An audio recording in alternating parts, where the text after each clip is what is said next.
Monsoon start हो चुका है और महाराष्ट्र में तो मानसून आया है, मुंबई में भी आया है, अच्छी खासी बारिश स्टार्ट हो चुकी है। लेकिन मैं तो घर पर हूँ पिछले 3 महीने से और आप भी घर पर ही होंगे पिछले कुछ महीनों से। मैं आप और पूरी दुनिया को जिसने घर पर बिठाया है वो है कोरोना वायरस। तो मैं सोचा चलो इस पर एक वीडियो बना लेते हैं। तो आजकल हम सिर्फ नंबर सुन रहे 10,000 केसेस, 12,000 केसेस, 15,000 केसेस और टेंशन हो रहा है कि कहीं हम कोरोना वायरस में नंबर 1 ना हो जाए।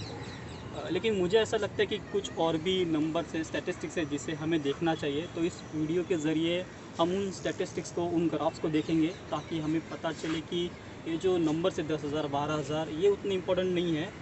इम्पोर्टेंट जो है वो है ग्रोथ रेट, डेथ रेट, हमारा रिकवरी रेट। तो इन सब चीज़ों को हम इस वीडियो में देखेंगे और समझेंगे कि अभी हमारी रियल कंडीशन क्या है कोरोना वायरस के लिए और हम दुनिया से कितना आगे हैं और पीछे हैं। आज की डेट में वर्ल्ड वाइड कोविड-19 के केसेस 8 मिलियन क्रॉस कर चुके हैं। ऐसे में हमारी स्थिति क्या है इस पर एक नज़र डालते हैं और सबसे पहले देखते हैं इंडिया का करंट स्टेटस क्या है। जून 14 के वक्त कंफर्म केसेस हो चुके हैं 3,32,424, जिसमें एक्टिव केसेस है 1,53,106, रिकवर केसेस हैं 1,69,798 और डेथ है 9,520। हमारी रिकवरी तो अच्छी हुई है और वो अब हमारे एक्टिव केसेस से भी ज़्यादा है। ये एक अच्छी बात है, लेकिन हमें एक बात ध्यान में रखना चाहिए कि ये डेली बेसिस पे होना चाहिए, लेकिन ऐसा फ़िलहाल नहीं हो रहा। डेली बेसिस के आंकड़े देखें तो पता चलता है कि अभी भी न्यू केसेस ये रिकवरी केसेस से ज़्यादा है। कोरोना के स्प्रेड को रोकने के लिए डेली बेसिस में रिकवरी रेट ये न्यू केसेस से ज़्यादा होना चाहिए। चलिए अब आते हैं सबसे मेन पॉइंट पर, जो है हमारी ग्रोथ रेट। इसे समझना काफ़ी इम्पोर्टेंट है क्योंकि इससे हमें पता चलता है कि कोरोना वायरस हमारे कंट्री में कितना तेज़ी से फैल रहा है। जून 14 की डेट में हमारी ग्रोथ रेट है 2.6% और इस वजह से हमारा जो डबलिंग रेट है वो है 27 डेज़, यानी हर 27 दिन के बाद केसेस डबल हो सकते हैं।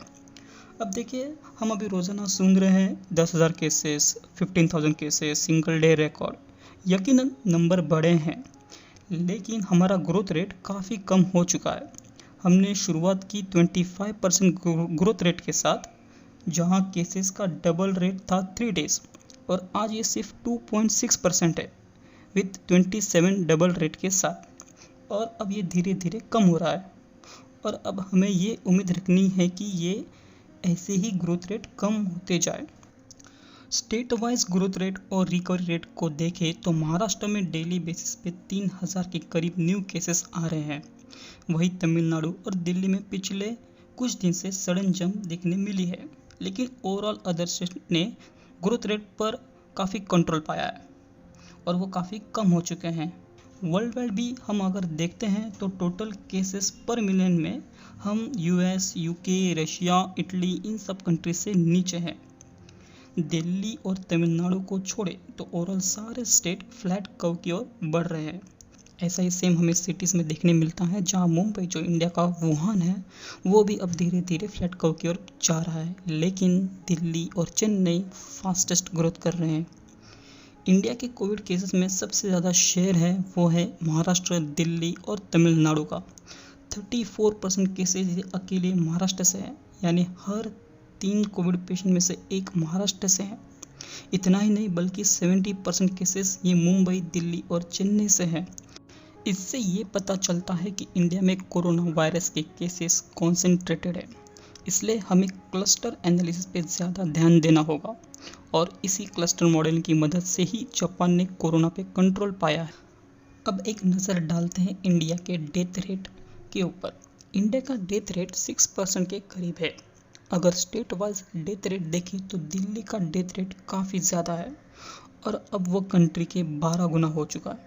वहीं अगर इसे पर मिलियन पीपल के ग्राफ में देखें तो वर्ल्ड वाइड हमारी डेथ रेट काफ़ी कम है और इसकी मेन वजह है हमारा लॉकडाउन। लॉकडाउन संक्रमण की दर को कम करता है और उस समय में तैयारी करने का मौका मिलता है। भारत ने यही किया, इसलिए भारत लोगों को बचा पा रहा है। यूरोप में काफ़ी केस सामने आने के बाद लॉकडाउन हुआ है। हमने लॉकडाउन काफ़ी शुरू में ही कर लिया था, इस कारण हमें कोरोना के लिए dedicated hospital, quarantine centre etcetera बनने का समय मिला। लेकिन अब डेथ रेट जो है धीरे धीरे बढ़ रहा है और इसकी मेन वजह हमारी हेल्थ केयर सिस्टम है। वर्ल्ड वाइड एक्टिव केसेस और डेथ ग्राफ को देखें तो इसमें चाइना, साउथ कोरिया, जर्मनी ने काफ़ी अच्छी रिकवरी की है और अब यहाँ न्यू केसेस ये काफ़ी कम है और रिकवरी रेट काफ़ी ज़्यादा है। एक नज़र डालते हैं टेस्टिंग के ऊपर। स्टेट वाइज नज़र डालें तो पता चलता है कि महाराष्ट्र, गुजरात, तमिलनाडु और दिल्ली में टेस्टिंग काफ़ी कम हुई है और अब वो ग्राफ में आउटलायर है। टेस्टिंग हमारे कंट्री में काफ़ी कम हुए हैं और इसके चलते हम डेली बेसिस पर हज़ारों के करीब कोरोना पेशेंट्स को ट्रेस नहीं कर पा रहे हैं। हाल ही में कुछ कंट्रीज ने खुद को कोविड फ्री बताया, जैसे न्यूजीलैंड ने खुद को कोविड फ्री बताया है। तो चलिए एक नज़र डालते हैं उनके स्टेट्स पर और उसे कंपेयर करते हैं हमारे सबसे छोटे त्रिपुरा स्टेट से। सबसे पहले जानते हैं इनकी पॉपुलेशन। न्यूजीलैंड की पॉपुलेशन है 50 लाख के करीब, वही त्रिपुरा की पॉपुलेशन है 40 लाख के करीब। टोटल केसेस न्यूजीलैंड में देखने मिले वो है 1154, वहीं त्रिपुरा में केसेस हैं 963। न्यूजीलैंड में टोटल डेथ हुई 22, वहीं त्रिपुरा में मात्र केवल एक डेथ हुई। ऐसे कुछ पर्सपेक्टिव हमें बताते हैं कि वर्ल्ड की कुछ कंट्रीज से बेहतर हमारे कुछ स्टेट्स ने काफ़ी अच्छा कंट्रोल किया है इस बीमारी को। और एक इम्पॉर्टेंट बात यह भी है कि न्यूजीलैंड एक आइलैंड है जिसने अपने आप को बाकी कंट्रीज से अलग रखा है, जबकि त्रिपुरा इंडिया के बाकी स्टेट से घिरा हुआ है। इसके चलते यहाँ माइग्रेशन भी काफ़ी ज़्यादा होता है जब लोग अपने घर रिटर्न आते हैं। डेटा की एक्यूरेसी कितनी इम्पोर्टेंट है इसे एक एग्जाम्पल की मदद से देखते हैं और पता करते हैं कितना फ़र्क पड़ता है नंबर्स के ऊपर। तो यहाँ पे मैंने समझाने की कोशिश की कि डेटा की एक्यूरेसी कितनी इम्पोर्टेंट है। चलिए उस पर एक बार नज़र डालते हैं।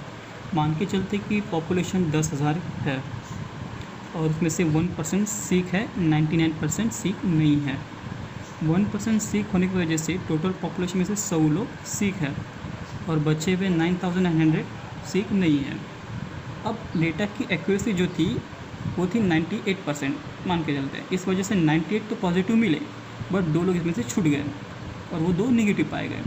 और सेम चीज़ यहाँ पे 97% हम एक्यूरेसी मान के चलते हैं। इस वजह से जो 9,900 जो नॉन सिक थे जिसे कंप्लीट नॉट सिक बताया गया, फिर भी डेटा की इनएक्यूरेसी यहाँ पे 3% है। उस वजह से 297 इसमें से पॉजिटिव मिलेंगे और 9,603 निगेटिव है।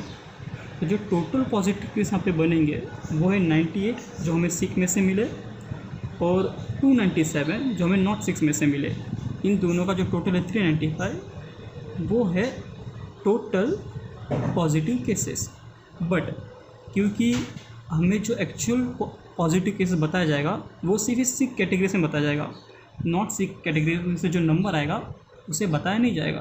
तो जो सिक कैटेगरी से हमें जो 98 पॉजिटिव केस मिले वही एक्चुअल पॉजिटिव केस नंबर सामने आएंगे। देश में कम्युनिटी स्प्रेड को लेकर बहस चल रही है। तो कम्युनिटी ट्रांसमिशन किसे कहते हैं?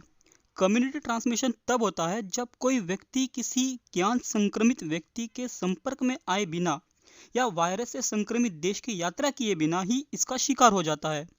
यह संक्रमण का तीसरा स्तर होता है। इस स्तर के बाद बड़े पैमाने पर संक्रमण के फैलने की आशंका जताई रहती है। ICMR के अनुसार कोरोना वायरस फैलने के 4 चरण हैं। पहले चरण में वे लोग कोरोना वायरस से संक्रमित पाए गए जो दूसरे देश से संक्रमित होकर भारत में आए। यह स्टेज भारत पार कर चुका है क्योंकि ऐसे लोगों से भारत में स्थानीय स्तर पर संक्रमण फैल चुका है। दूसरे चरण में स्थानीय स्तर पर संक्रमण फैलता है, लेकिन ये वे लोग होते हैं जो किसी न किसी ऐसे संक्रमित शख्स के संपर्क में आए जो विदेश यात्रा करके लौटे थे। तीसरा चरण कम्युनिटी ट्रांसमिशन का होता है। इसमें ट्रांसमिशन के स्रोत का पता चलना मुश्किल होता है। किसी महामारी का चौथा चरण भी होता है जब संक्रमण स्थानीय स्तर पर महामारी का रूप ले लेता है। अब लॉकडाउन धीरे धीरे खुल रहा है और इसके चलते एक बड़े संक्रमण की भी आशंका जताई जा रही है। भारत में एक सिंगल मॉडल काम नहीं करेगा, हमें क्लस्टर मॉडल की ओर ध्यान देना ज़रूरी है। हमें हमारी हेल्थ केयर सिस्टम को सुधारना होगा, नए मेथड्स अपनाने होंगे। अभी हैमर और डांस मेथड काफ़ी चर्चे में है। साउथ कोरिया ने काफ़ी बेहतर तरीके से इसे अप्लाई किया है। efficient testing, efficient tracing, travel bans, efficient isolating, efficient quarantine। तो इसमें फर्स्ट होता है हैमर, जिसमें कुछ एग्रेसिव मेजर लेने होंगे, हेल्थ केयर सिस्टम को इम्प्रूव करना होगा, टेस्टिंग कैपेबिलिटी बढ़ानी होगी, और फिर होगा डांस, जहां कोरोना वायरस को हैमर करने के बाद लॉन्गर पीरियड के इफेक्ट्स पे ध्यान देना होगा। ये सारे जो स्टेटस थे, ये जो नंबर्स थे, ये तो अपनी जगह है, बट सबसे इम्पोर्टेंट बात ये है कि हमें सेफ रहना है। केसेस 500 हो, 5000 हो या 5 लाख हो, बट इम्पोर्टेंट ये है कि हमें खुद को संभालना है, खुद की टेक केयर करनी है, क्योंकि ये वायरस अभी भी बाहर है, ये किसी को भी हो सकता है, कोई भी एज ग्रुप को हो सकता है। तो प्लीज़ संभालिए खुद को भी, अपने परिवारों को भी। So please stay home, stay safe. और अगर आपको ये वीडियो पसंद है तो प्लीज़ लाइक कीजिए, इसे शेयर कीजिए, सब्सक्राइब कीजिए। Well to next.